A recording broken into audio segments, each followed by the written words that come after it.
So mesh subdivision is available in 3 flavors in XSI. So the first way you can work with mesh subdivision is locally on polygon. So I'm recast selecting these corner polygon, and I'm going to go and modify polymesh local subdivision refinement. Now this opens the mesh local subdivision operator, where I can choose the subdivision level or the subdivision rule out of the R2 solution for subdivision rule.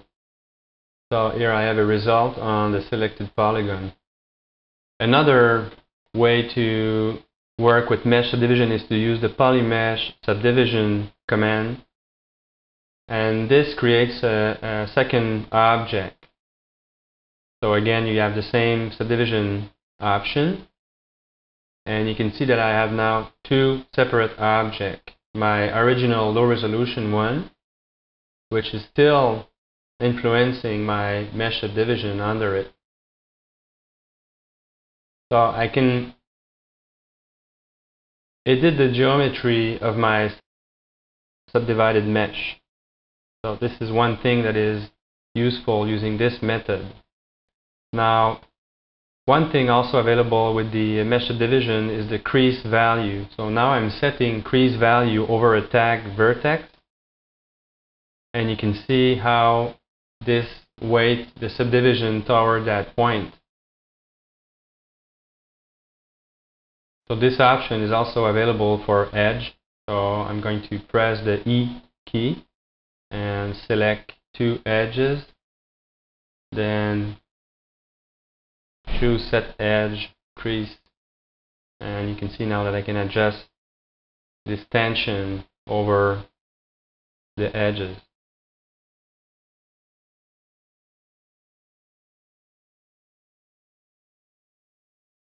So right from here I would be able to edit this geometry and continue adding another subdivision level to it.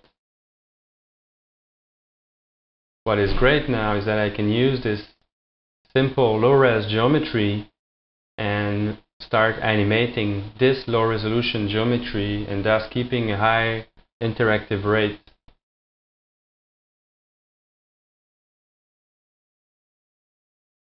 So I'm drawing a chain, and I'm going to use this chain to drive my low-resolution model. So I'm going to choose envelope, set envelope, pick the chain hierarchy, use the default weighting, and I can start animating with a very high refresh rate this low polygon model. Now, one last approach for mesh subdivision in XSI is to use the geometry approximation over the object.